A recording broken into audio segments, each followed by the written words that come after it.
In the spring of 1945, as World War II was drawing to a close, the CBS radio correspondent Eric Severide was troubled. He had been reporting on the fighting for 4 years, and he had done his best to convey to his listeners back home all that he had seen and heard in Burma, France, Italy, and Germany. But he was haunted by a sense that he had failed. Only the soldier really lives the war, he told his audience. The journalist does not. War happens inside of a man, and that is why, in a certain sense, you and your sons from the war will be forever strangers. If by the miracle of art and genius, in latter years 2 or 3 among them can open their hearts and the right words come, then perhaps we shall know a little of what it was like, and we shall know that all the present speakers and writers hardly touched the story. Now, decades later, we're the fortunate ones. We've been able to witness what their service and sacrifice has done for our country, and the freedoms that we all enjoy as Americans. Why is it important to learn from our veterans? I think the biggest thing is they will tell you what it was actually like to experience the different ordeals that they went through, rather than just reading about a statistic or a name of a place. You get a really very personal approach to it's very hands-on history, I guess you could say. And there are certain things that you'll get from them that will not be written in any book. And those are the things you get to feel the emotion, and really the history is about people, and sometimes we lose sight of that. I think it's important that we honor our veterans because we need to remember our history and what they've done to protect our rights. And I think it's important to know that these were just regular guys that went to war and fought. And some became heroes, and they weren't heroes. They were people who were doing their jobs. Battles fought together. As a former history teacher, I've really done a lot of research into the history, and I used to study the wars. And America wouldn't be the country it is today without our military and without our veterans. And we just need to really respect them because they put their lives on the line every time they go out, and they're what makes America great. I think it's really important that our students here at Northfield and all over remember our veterans and learn about the sacrifices that they've made for our country. We wouldn't have the freedoms that we have today if it weren't for the veterans that fought for our freedoms. And I've always been proud to say that my father was a veteran in the U.S. Navy, and I'm very proud of my Uncle Don, who was a veteran of the Korean. It's amazing sitting here and realizing that the men that have fought in World War II in Korea were only similar or close to my age when they enlisted or were drafted. We can't thank them enough for what they've done and what they've experienced on our behalf, and the freedoms that we still enjoy to this day as a result of their work, and for some of them the cost of their lives. Who fear in their hearts there is no hero there, no, each quiet act of dignity is that which fortifies the soul of a nation that will never die. Let them say of me, I was one in sharing the blessings I received. Let me know in my heart when my days are through. America, America, I gave my best to you.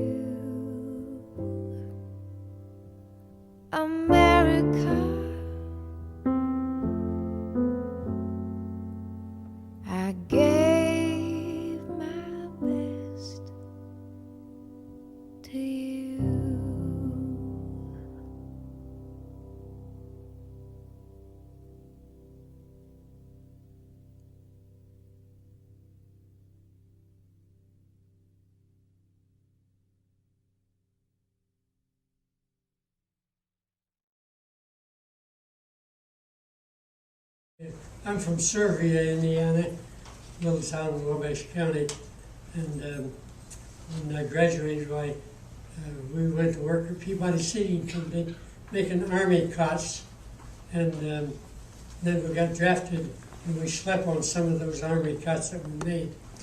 And I was sent out to California, to Riverside, California, and we was there for about 2 months. Then we went out in the Mojave Desert to take our training, and after we took our training, we went to a port of embarkation, and we was there a month before we shipped overseas.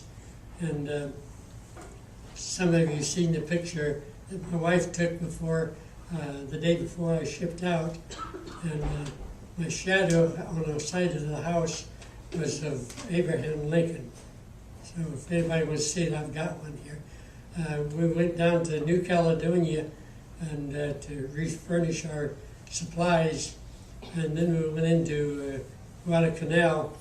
And the first night, we seen the Japs was trying to knock our P-38s out of the air, but they reversed it, and our people knocked the Japs out. And when they told us to dig a foxhole, and I just made a long slit, and I went and picked up banana leaves and put it in the bottom there. About 10 o'clock, my wash machine Charlie, that's what we call him, about 10 o'clock every night, he would come and try to bomb us. And I had banana leaves there, so I thought that'd be all right. So I jumped down in there, and lo and behold, it was full of water. But I stayed there until the bombing's over. But we was there 4 months, and if you want to see something in sight, we was at an airspace that had B-24s, 4 motor bombers, and there was 100 of them around our strip. And if you want to see something that's beautiful, they would wait and circle until they all got in the air, and then they would go up to different islands and bomb them. But it was beautiful. Some of them planes come back maybe one engine, and we enjoyed seeing land right.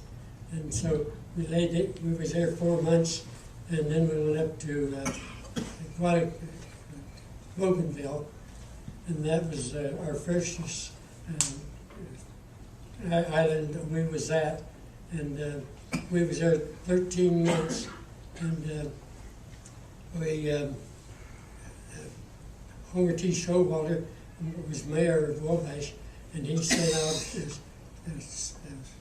letters to the servicemen, and so the 5 of us was from Wabash, and we got together, and then we left there and went to Leyte in the Philippines, and I was mess sergeant, and I was in the kitchen getting ready to get a drink of water in a can there, and the next thing I knew, I was in the hospital, and I had dengue fever. That's worse than malaria, and I had been told that from other people that people had in the service there was they had 6 people that had dengue fever, and every one of them died. And he looked at me in astonishment, and he said, "And you're still alive?" And I said, "Yeah." So we come home then. Well, we was had our guns greased, and Cosmos wanted to go into Japan. D2. That's D2 is the day after the initial landing. But the atomic bomb saved our lives. But a lot of Japs didn't.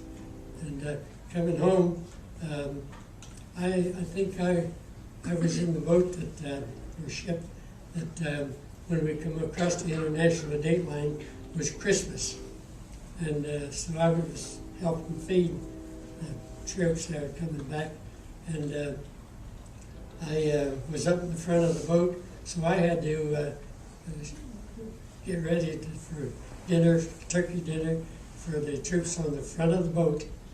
And the next day was Christmas again, and we fed the back part of the boats. I had two Christmases that year because we crossed the international date line. But August the 29th of 1943, I never lived that day because we skipped that day.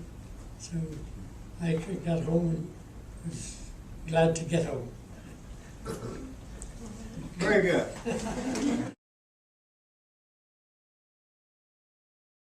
Okay, I'm Donald Monce. I was born and raised in Urbana, a few miles north here. I went in the service in October 1949. No, 48, I'm sorry. It's been too long ago. I took my basic in Paris Island, South Carolina for 10 weeks. Then I went to Camp Pendleton, Oceanside, California for about a year and a half. And then I left from there and I went into Busan, South Korea. We was there for a few weeks and we came back to Japan to reorganize to make the Incheon invasion in South Korea on the 15th day of September 1950. I was in the invasion of Incheon, Kimpo Airfield, and into Seoul.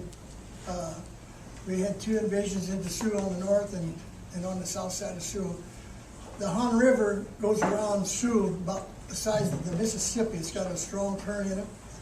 I was in Amtrak's. It's an amphibious vehicle with tracks on, go on land or water. They mostly used amphibious tractors for landing purposes when you invaded somebody. But during the Korean War, there were so many rice paddies and rivers to cross that they used them inside of Korea to haul troops and ammo and food and stuff to the front lines. And we got up to Seoul, South Korea. Our officers wanted to keep on going, but the President Truman didn't want us to go any more than the 38 pillar line. That's where we was at the beginning. But MacArthur, he felt that we had to keep going. So we left Seoul, South Korea, and went around the south of Korea up to North Korea, Wonsan, which is a very heavily mined area. So many boats and people was killed up there. And from Wonsan, after the invasion there, we went on up to Hungnam, North Korea, up by the Chosin Reservoir. And we ventured all the way to the Chosin Reservoir, and the Chinese sent down tens of thousands of troops and started pushing us back because we was pretty well beat out by the time we got up there. And it was like 20 below zero most of the time. And lots of the guys was freezing, frostbits, so we headed back south. We got down to Hungnam, and we stockpiled our ammo and our gasoline and everything on the more like outskirts of the city. And being in Amtrak's, they used us to go and cover the outside of the city to hold the North Koreans from coming in by using our 50s and 20 machine guns. And something happened that struck the gasoline dump, and I was burnt real bad. They put me on the hospital ship, Constellation, took me back to Japan. At the time, they couldn't determine what nationality I was because I was burnt so bad in my face and hands. I remember once the skin was hanging off of my hands and face. They said my head blew up like a watermelon. And the corpsman was supposed to give me morphine while I was burnt there, and he couldn't stand to see me, so he had to get one of the Marines to give me morphine. And so I was very lucky. They didn't know for sure if I was going to see it again. It practically burnt my ears off.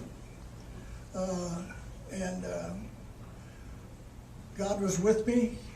The doctors and nurses called me their miracle boy.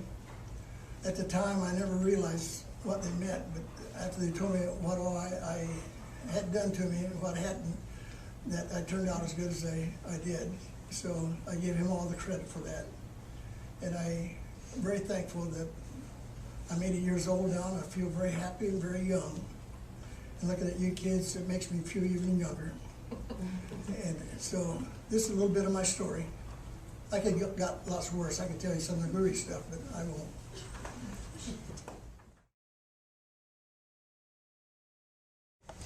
I am Ann Driscoll, and my maiden name was Tworek, T-W-O-R-E-K. And I was born in Polk County, Nebraska. And after I graduated from St. Elizabeth Hospital School of Nursing in Lincoln, I worked at the hospital there for a short while. And then I moved to San Jose, California. And being in the Army isn't all bad. You learn a lot. You learn a lot about the country. And you learn their accents, the people's accents, and you associate the area from where they are, whether they're from the east or from the south, or big Texas and so forth. But as you,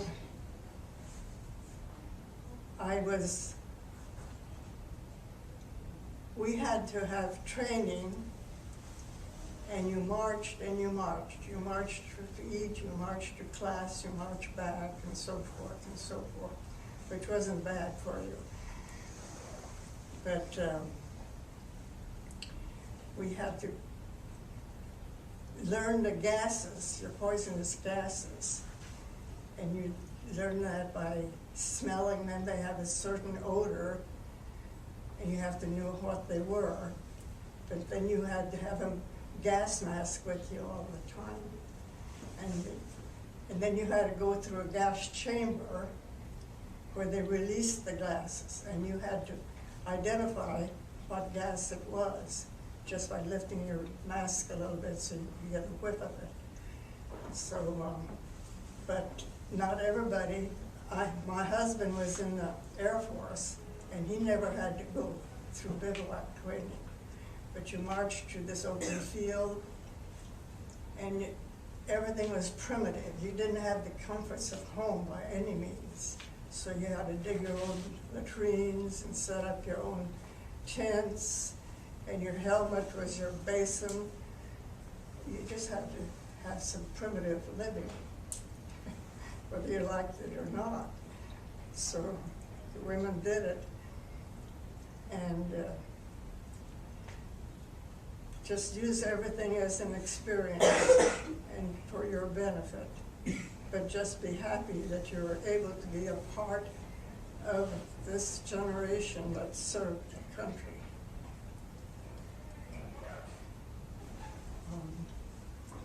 And I worked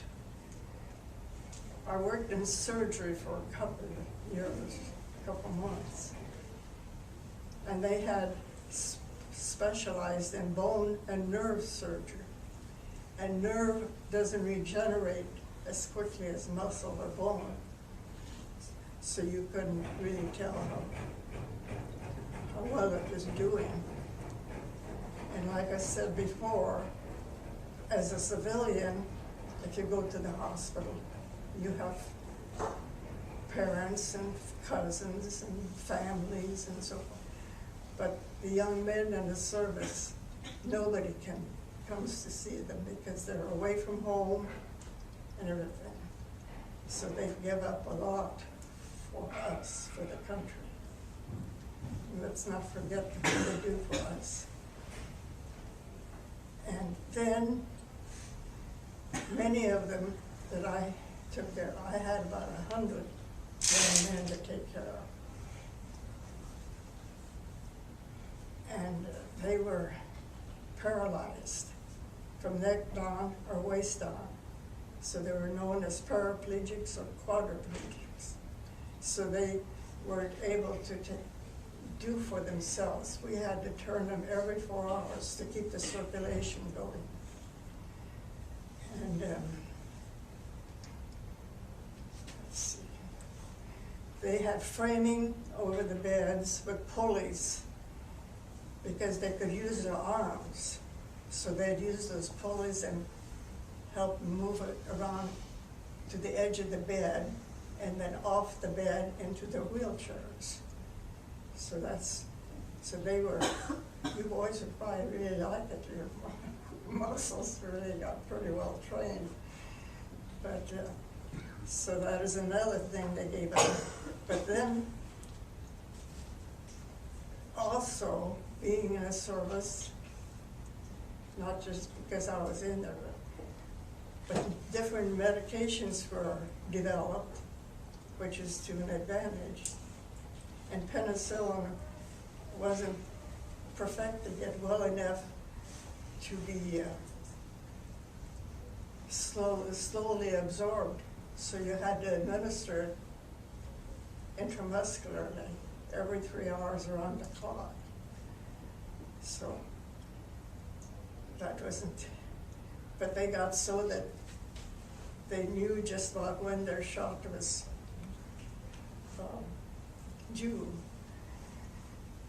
And we had to take their temperatures often, so you might know how many thermometers we had. We had them on a tray. Because you had to take them so many hours apart. And to get the thermometer down, you know, you shake it like that. But when you have so many to shake down, we'd line them up in a little hand towel and go there and shake the whole thing. And then check each one to see if we drew it down. But you had a whole tray of thermometers. So, and being paralyzed, you had to prepare them to be independent when they were dismissed. So it was necessary to develop hand controls to drive a car.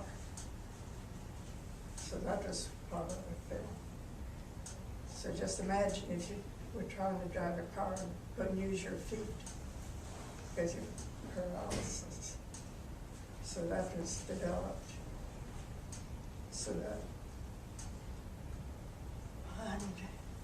I'm just grateful that I was able to meet and get acquainted with many of our heroes. And I'm grateful to God for them and for that. And I'll ask you students one favor. Please respect the flag. Anytime you see it, any of you, observe a parade. If the flag goes by, what do you think you should do? Don't you think you should stand at attention and hold your hand over your heart? Don't forget that. The flag is our flag. And the same thing when during sports games or whatever, whenever there's a pledge to the flag, be respectful. Put your hand over your heart and think of what you're doing and what the principle is. And we're living during a very sad time because our flag is disrespected so much and so often. But please, for your own sake, your friend's sake, give it the respect it commands. And I appreciate the program that was given today in her honor. And I wish you all the best. And there's a lot of potential in here right now. So I thank you.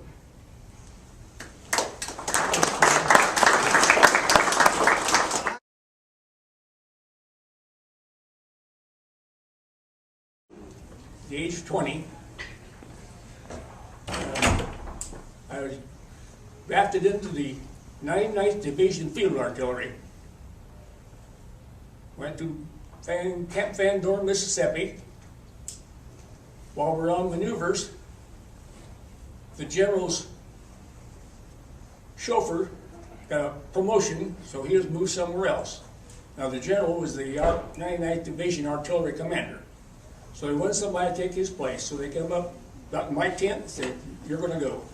Of course, being a young soldier, I was scared to death when they told me that, being riding for general. But anyway, it's the best thing that ever happened in my life, because I drove for him for the next 3 years. Went overseas with him. He always treated me just like he's his child.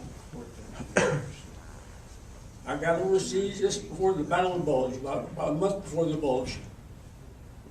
During the Bulge, I was hit in the arm.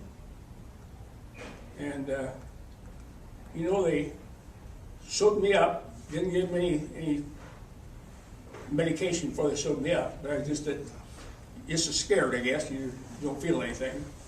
But I always tell, you hear so many people who have hard time getting their Purple Heart. But I had my Purple Heart before I sewed up. I thought that was something.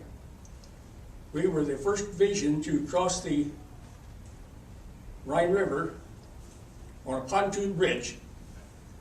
We had barrage balloons hanging from steel cables down to the ground to keep the airplanes from coming over and bombing our bridge.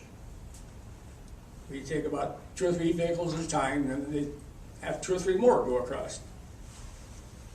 And while overseas, while we were there, I would take the general up the front lines so much. He always wanted to go on the front lines. So we were up there one time. He wanted to see the engineers clear out a minefield. The general always had an aide, they called him, to go along to help keep track where we were going with the maps. They walked over to he wanted to know if I wanted to go along. I said, "No, I'm going to stay here." So they walked over in this field about 100 yards, I suppose, and watched them digging those mines up. And the aide stepped on one of these mines and blew his foot off. And a piece of that mine went up through this general's helmet, just split his helmet, and just skinned the back of his head a little bit. And I thought, boy, how lucky I was I didn't go up there, because maybe I'd have been one of those.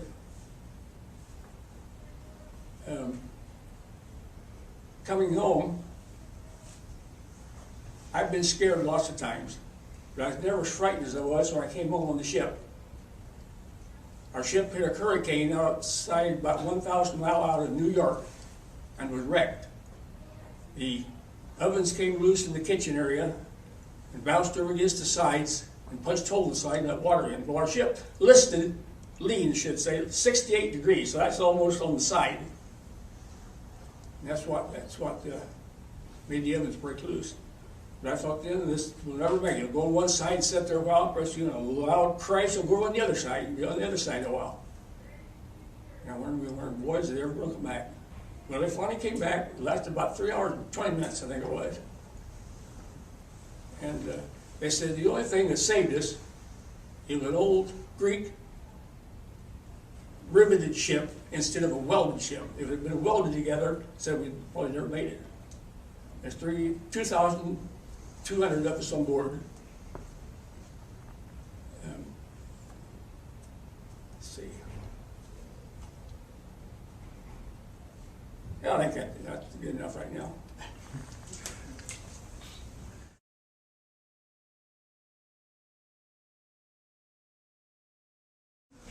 Good afternoon again. Robert Wright. I'm a captain on active duty. I didn't mention before, or maybe I did, I'm currently working out at Camp Atterbury right now, helping out with the Guard. There's a brand new unit here in Indiana.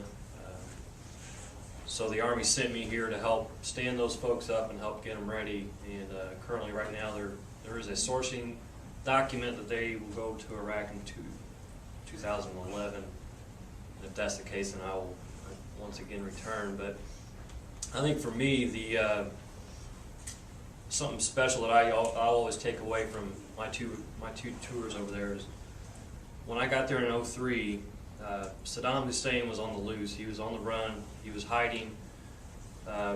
We didn't know where he was at the time, and it took us a good 7 or 8 months to finally work out the details and go after the people associated with him.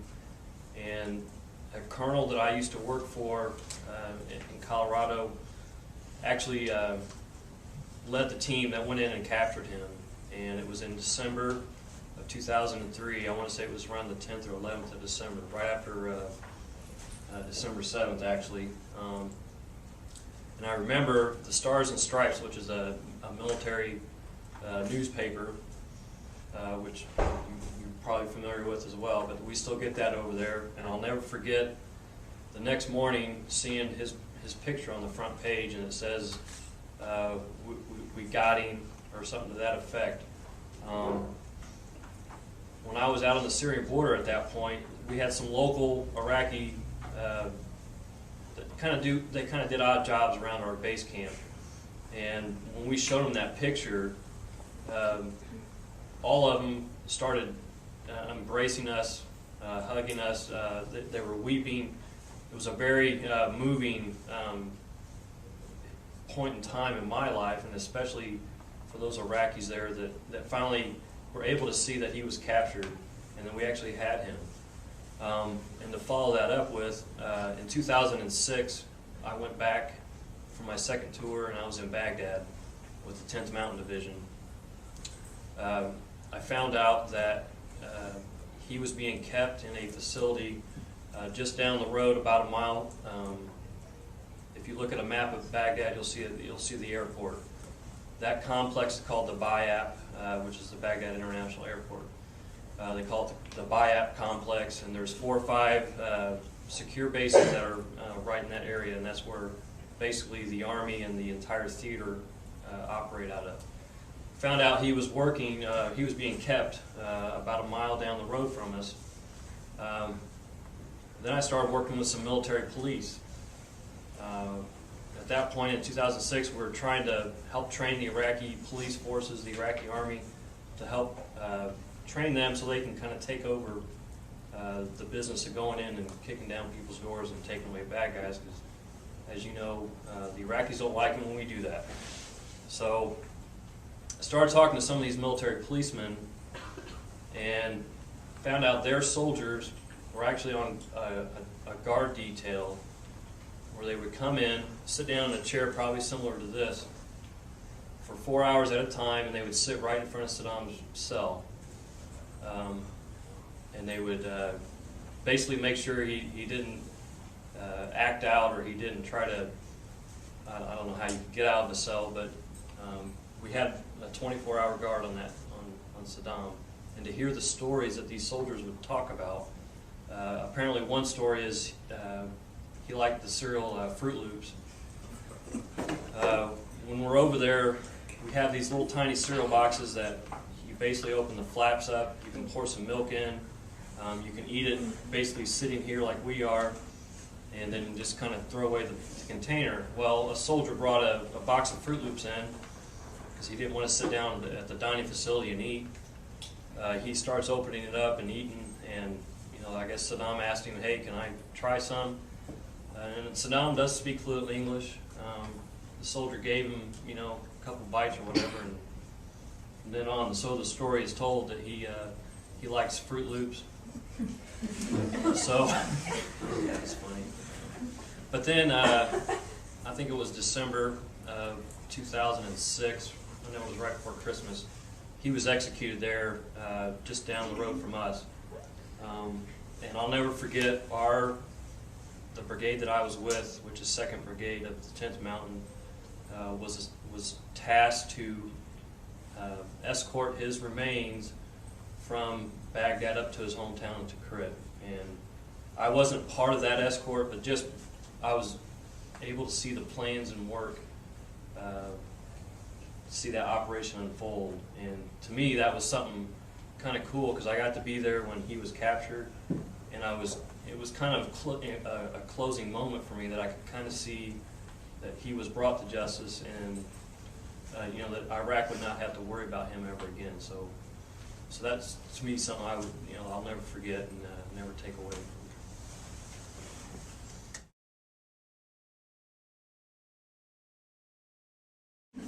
Well, first I want to stand and show you my uniform. I went to Purdue University and I was taking FARTC, that's to be an officer in the service. And I bought this uniform. You can't buy this good of material anymore. In 1940 now, ladies and gentlemen. And here I am today. And another thing, I still fit, look at that. I'll be 90 years old in less than 2 months. See? So now I didn't get almost killed like some of these gentlemen will tell you here. But I was trained as a field artillery officer, and we was trained to shoot all kinds of guns. We had to go all kinds of small ammunition. Then we had a 105 howitzer, the 240 howitzer, the 155 gun would shoot 15 miles accurately, see. But then they found out that I had a perforated eardrum, got it crawling underneath that wire, and they shot a little bomb off beside my ear, and it took care of this ear. So they gave me a letter that said you'd either go home or stay in the service. Well, I stayed in. But they said you're going to work at a desk job. You're unfit for overseas duty. I probably still got that letter someplace. But ladies and gentlemen, I went overseas because when they was going to go into Japan like he was too, they didn't care as long as you had could hold up a gun. And they said those Japanese, even little kids, had bamboo poles and they sharpened them so that they could fight us, you know. So they sent everybody overseas, and nobody was crippled then. So they sent me over to the Philippine Islands. We stopped on our way over at Pearl Harbor, and that's after Pearl Harbor they had been hit there. And it was 14, 15, I don't know how many ships with their nose stick up in the air. And that was a bloody mess there. So then we went on over to Luzon in the Philippines. And then when Mr. Truman dropped that bomb, I tell you what, it killed a lot of people, but not nearly as many as would have been killed if we had gone into Japan, because it was going to be a bloody mess. Yep. So, but anyhow, we didn't go. So now what they're going to do, and everybody, we all thought, hey, I'm going to go home, you know. Well, they said, not you, said we see where you can build. We need a hospital out here in 10 days. We got 2,200 bed patients coming in 10 days. We need a hospital right out there in that field. So they handed me the plans. Well, now, too, the Japanese enlisted men have to work if they're able. But about 80% of them were not able to walk. They were, me, but the 6th Army had them pinned, 6th or 8th, had them pinned up there in the mountains above Angeles, above Manila and Angeles. And they had nothing to eat but grass and leaves. And now a lot of people, you know, we had General Homa there at that prisoner war camp. We had 82,000 prisoners there. And General Homa, he was blamed, of course, for the Bataan Death March, which he did cause, see. But you should have seen his troops when they came, when we collected them to bring them down to prisoner war camp. About 80 or 82% of them, they weren't able to walk. And I have a picture of the cemetery that they're at on Luzon, POW camp number 1. And thousands of those Japanese died, some of them on the way down to the prison camp. So, and let me tell you this, I want you to remember this. We never mistreated a Japanese prisoner. And I'll swear to that. Now, that's the thing I want to get across. I speak to high schools, and we've had several big areas like this. And here's one thing I try to get across. Let's be friends instead of enemies. Now, did we become friends of the Japanese? After the war. And I have pictures there of General Yamashita, number 2 general in the Japanese Army. And I had General Homa's picture in there. I have the trip rope that when they hung General Yamashita. And I have the rope that went around General Homa's. These are authentic ropes. I had them the morning they hung those two. Now, I was a good friend. General Yamashita was a good friend of mine. And so I got to know him, I guess I can tell you. I had 3 monkeys over there. Well, I also had a girlfriend. She was a Spanish school teacher, and she was very nice. Well, I was 25 years old then, see, and but anyhow, she was a school teacher there, so I offered to take her home one night, and she said, "Sir, I cannot ride with you until I get my parents' approval." That should be true today. And not no.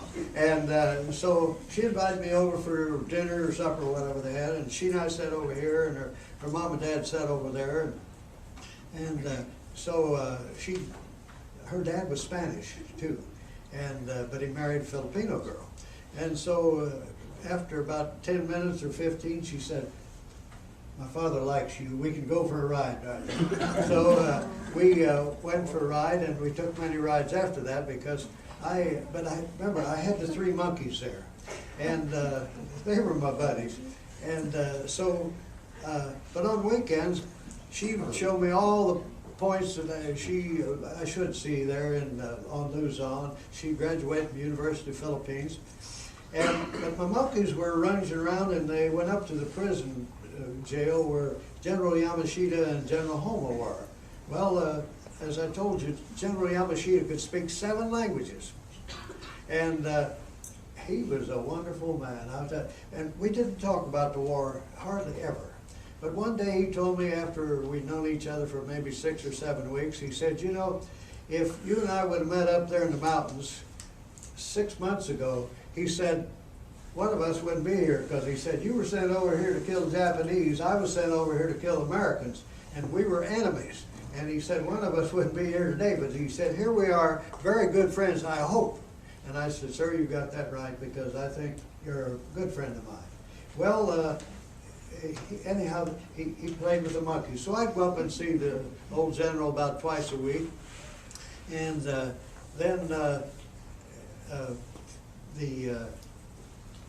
well, anyhow, another thing he told me one time, he said, "Now you studied to be after you got out of high school, and you studied to be a school teacher." I used to teach school, vocational agriculture.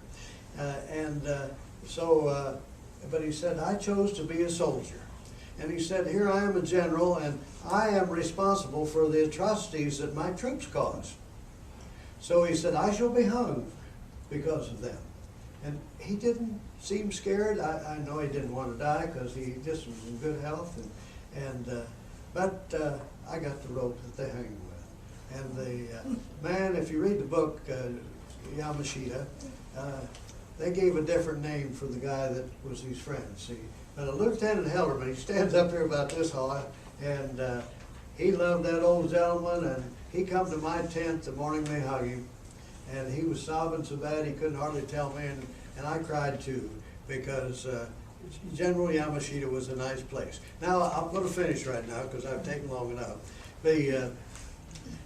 I have, or someplace out in the garage, 27 addresses to come and visit in Japan.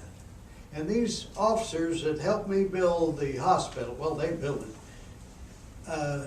they were good friends too. And a year and a half after I was back here in Indiana, I was born in a little place called Logan, Indiana. I live at Rising Sun now. I had a funeral home for many years.